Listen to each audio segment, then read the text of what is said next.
à l'association, elle existe depuis déjà 5 ans. Nous avons défini l'objectif, c'est la promotion de la culture russe. Voilà, nous sommes une association apolitique. Nous ne touchons pas la religion non plus. Voilà, nous créons des manifestations culturelles.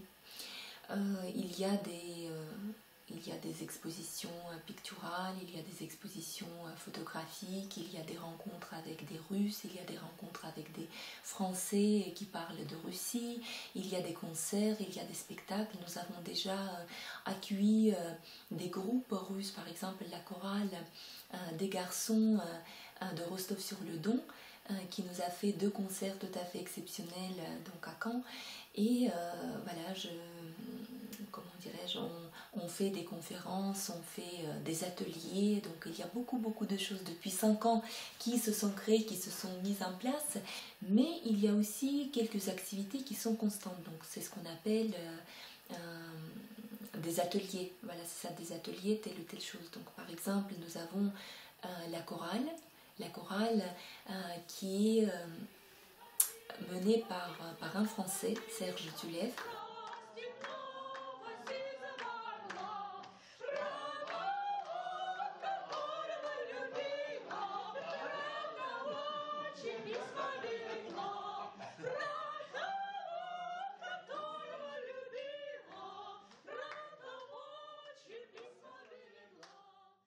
La majorité des personnes qui participent, ce sont des Français. Il y a même des Français qui ne parlent pas du tout le russe, donc du coup ils chantent en phonétique, mais ce n'est absolument pas gênant parce que c'est la beauté justement de la prononciation, de la langue et de la musique qui les unit tous. Régulièrement, donc dans l'année, nous organisons des rencontres ou bien des goûters, des soirées, donc des goûters pour les enfants après un concert ou bien un spectacle qu'ils nous ont montré, après une exposition. Pour les adultes, donc on fait les soirées de Noël, les soirées de Pâques, les soirées de fin d'année, donc c'est vraiment pour se rencontrer. Et là nous voyons quand même aussi cette richesse interculturelle parce que il y a beaucoup de personnes de différentes nationalités d'ailleurs qui viennent participer à ces soirées voilà, et ça nous unit tout simplement. Donc depuis 1 an, nous avons également des cours de civilisation parce que nous avons vu quand même l'intérêt non seulement des enfants, et ça c'était le principal, mais des parents qui ont vu dans cette association et dans notre proposition de ces cours quelque chose d'utile, d'agréable et de nécessaire. Voilà, parce que, comme je disais, perdre notre culture d'origine, ça doit être quelque chose de plus terrible, de plus terrifiant peut-être pour nous qui vivons à l'étranger. Mais c'est ce que je disais, j'ai 2 pays dans mon cœur, c'est la Russie et la France. Il y avait quelques temps un journal russe qui a pris l'interview aussi, qui m'a interviewée, et puis la journaliste m'a demandé, mais quel pays vous considérez maintenant comme votre patrie? J'ai dit, écoutez, je ne peux pas répondre à cette question-là parce que je suis née en Russie. Quand je vais là-bas chez mes parents, je dis, je vais chez mes parents, je vais chez moi. Voilà, je vais chez moi, c'est normal. Et quand je repars de Russie, de chez mes parents, j'ai dit, je rentre à la maison. Voilà, donc du coup, on ne peut pas séparer, et d'ailleurs, il ne faut pas le faire parce que sinon, c'est une douleur terrible, je pense, qui fend notre cœur. Donc, quand on essaie de comparer, de séparer, de faire, voilà, de faire ce genre de choses, non, voilà, là-bas c'est chez moi et ici c'est ma maison. Donc, je pense que pour plusieurs personnes d'origine étrangère, c'est également comme ça. Et du coup, comme je disais, les parents, ils ont vu quelque chose de bien dans ces cours-là. Donc, il y avait les cours de théâtre, il y a maintenant les cours de civilisation. C'est pour apprendre à ces enfants qui sont nés ici quelques traditions, quelques coutumes donc russes dans lesquelles nous, les parents, nous avons vécu, donc que nous avons vécu dans notre enfance. Et ça a marché très très bien. D'ailleurs, voilà, nous avons vu, enfin, selon cette vidéo, nous voyons des petits exercices, des petites comptines que les enfants font en russe, donc avec la participation des parents. Et c'est toujours très joyeux, c'est toujours l'ambiance bon enfant, donc c'est très agréable. Et là, je remercie Svetlana Plotkina qui a créé justement cette ambiance et cette atmosphère grâce voilà, à son savoir-faire aussi et ses relations avec les enfants.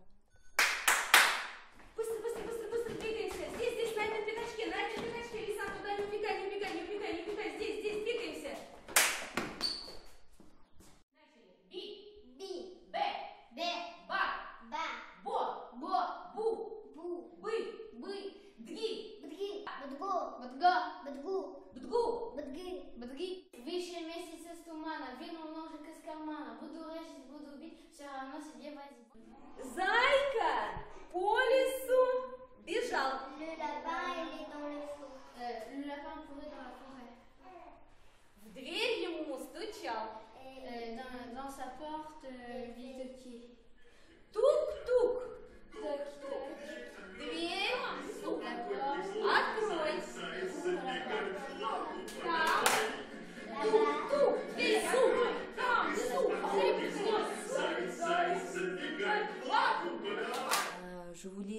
voilà, je voudrais parler justement, je regarde cette vidéo et je voudrais parler d'un autre animateur, donc d'un autre association, c'est Aram. Je ne prononce pas son nom de famille parce qu'il est compliqué. Aram, il est d'origine arménienne. Donc c'est pour ça, c'est vraiment l'association qui est pour tous. Voilà, chacun a ses propres talents et partager ses talents, c'est précieux avec les autres. Et donc Aram, il était venu il y a quelques mois voir notre association et il a dit, bah, écoutez, j'ai vécu en Russie, j'ai été un peintre, et puis c'est un peintre et sculpteur professionnel. Et du coup, depuis mois de mars à peu près, oui c'est ça, avril, donc nous avons créé cette nouvelle activité qui est la peinture avec Aram.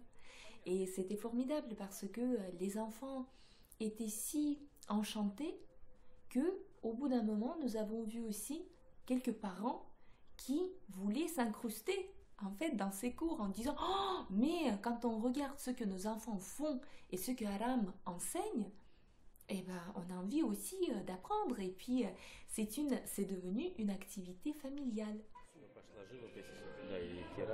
Да, сценописание, вот древние писали на пещерах, пещерные писания, да, вот и надо детей научить это. Ну, в школе учатся, ну, конкретно в живописи, надо им сказать, объяснять. И потихоньку вот дети уже начнут самостоятельно работать, понять. Некоторые станут художниками, скульпторами, дизайнерами, архитекторами, которые вот нуждаются а весь мир вот создан в живописи. Или машины строят, тоже рисуют. Правильно? Одежду, дизайн рисуют. Ну, все на живописи. Все на работе.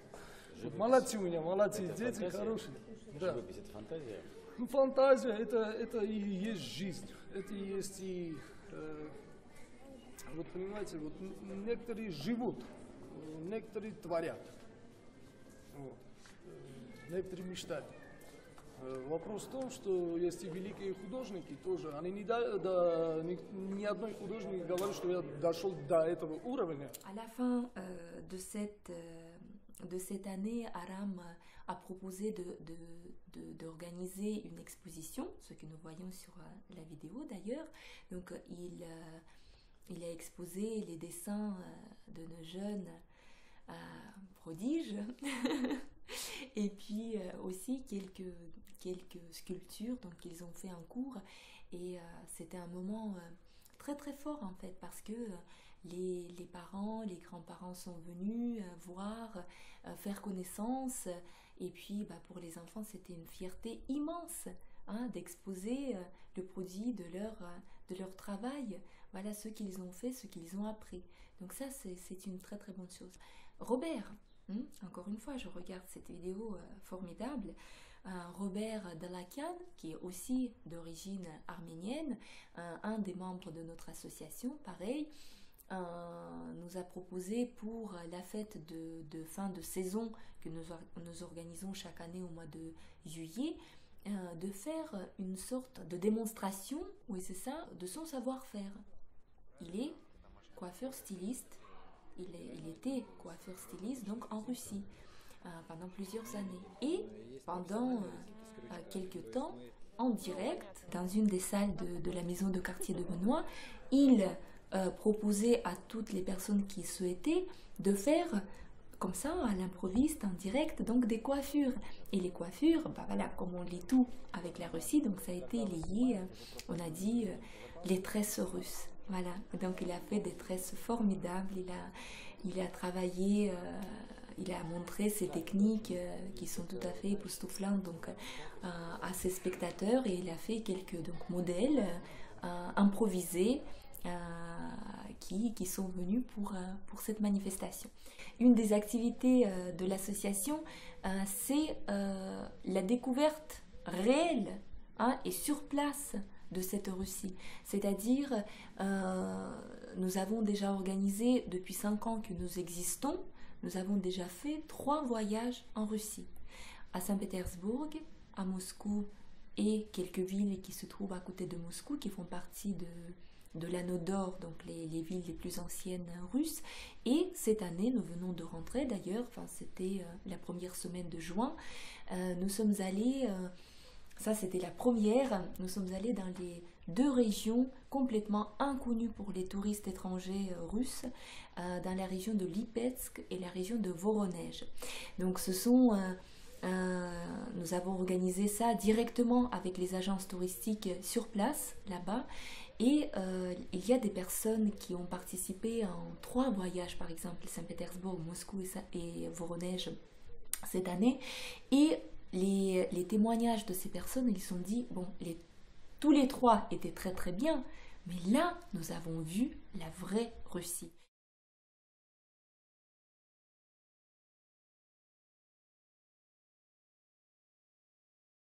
Il y a des projets, bien sûr, il y a des projets pour la saison à venir. Donc nous commençons à partir de septembre. Il y aurait début septembre les portes ouvertes à la maison de quartier de Benoît, où nous allons être également présentes avec d'autres associations de ce quartier. Mais aussi, cette nouvelle saison nous prépare j'espère, de bonnes surprises, parce que c'est un travail que nous préparons déjà depuis un bon moment. Nous créons le festival de la culture russe qui va porter le nom aussi russe, Pishinka.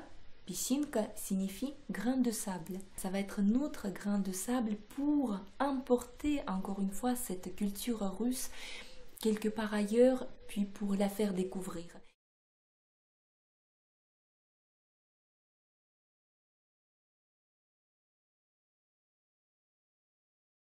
Au début, il y avait pratiquement que des Français qui étaient adhérents de cette association, et petit à petit, et avec la création d'autres activités qui allait plus loin, voilà, parce que entre deux, nous avons créé une école russe pour les enfants russophones. Voilà, grâce à certaines activités que nous avons créées au fur et à mesure, il y avait des Russes qui se sont approchés, qui étaient peut-être d'abord un peu méfiants, mais qui ont donné leur confiance justement à nos animateurs russes, pour nous confier leurs enfants aussi, par exemple. Donc du coup,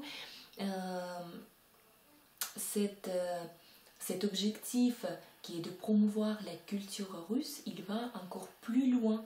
C'est aussi de sauvegarder et de, comment dirais-je, préserver, oui c'est ça, sauvegarder, parce qu'on parle de nos enfants, notre culture, la culture de nos origines, par exemple, et de la transmettre, voilà, c'est ça, de la montrer, de l'ouvrir justement, de la faire découvrir aux enfants russophones, aux enfants qui sont nés le plus souvent en France, dans les familles mixtes où il y a un membre russe et l'autre français, et les enfants qui naissent ici bien sûr, le français c'est leur première langue, la langue maternelle, mais il y a aussi cette deuxième langue qui existe et qu'il faut aussi mettre en valeur, il faut la préserver, il faut la maintenir en vie, tout simplement. Voilà, donc du coup, maintenant c'est une association pour tous, pour les Français, pour les Russes, pour d'autres cultures qui s'intéressent à la Russie. Voilà, le mot donc la Russie et la culture russe qui nous unit tous.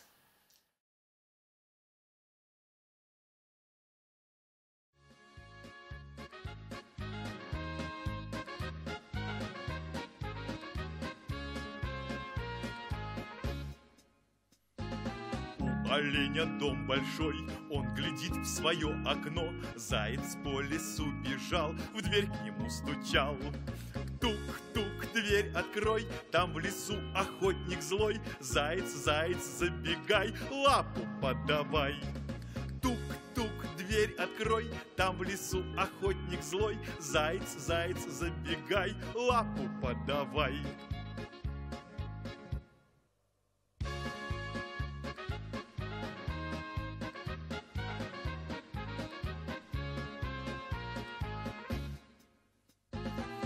Оленя дом большой, он глядит в свое окно. Заяц по лесу бежал, в дверь к нему стучал.